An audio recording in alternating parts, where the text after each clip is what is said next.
யாரெல்லாம் தொழில் பண்றீங்களோ உங்களுடைய பிரான்ச்சை இன்னொரு இடத்துல ஸ்டார்ட் பண்றதுனா தாராளமா பண்ணலாம். அத்தனை பேருக்கும் ஏதோ ஒரு வழியில கஷ்டம் இல்ல, நான் நல்லா இருக்கேன் அப்படின்னு சொல்ற அளவுக்கு வருமானங்களை நிறைய கொடுக்க போறாரு. புத்திர காரகன் குரு பகவான் 10ஆம் இடத்தை பார்க்கும்போது அந்த 10ஆம் வீட்டு அதிபதி சனி பகவானையும் பார்க்கும்போது உங்க அத்தனை பேருக்கும் குழந்தை கன்ஃபார்மா உண்டு. ஒரு பட்டம் கிடைக்கும், ஒரு பதவி உயர்வு. இந்த குரு பயிற்சி பீரியட்ல நீங்க நிறைய பேரு நிறைய சுற்றுலா போக போறீங்க, ஆன்மீக சுற்றுலா நிறைய போக போறீங்க. இடமாற்றத்தோட சேர்ந்து ப்ரமோஷனுக்காக வெயிட் பண்ணிட்டு இருக்கவங்களுக்கு எல்லாம் கன்ஃபார்மா இடமாற்றம் உண்டு. மேஷராசிக்காரர்கள் என்ன ஞாபகம் வச்சுக்கணும்னா 12ஆம் இடத்துல இருக்க சனி பகவான் சிம்பிளிசிட்டிக்கு எடுத்துக்காட்டா விளங்குறவர்.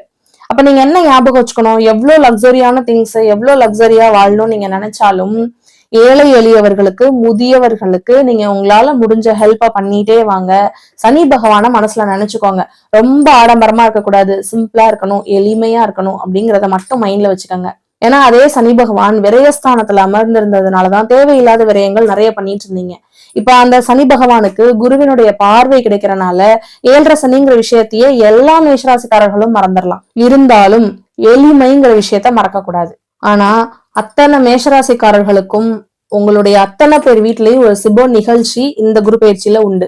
பெஸ்டா ஒரு பரிகாரம் சொல்லணும்னா மேஷராசிக்காரர்கள் முதியவர்களுக்கு கால் அணியக்கூடிய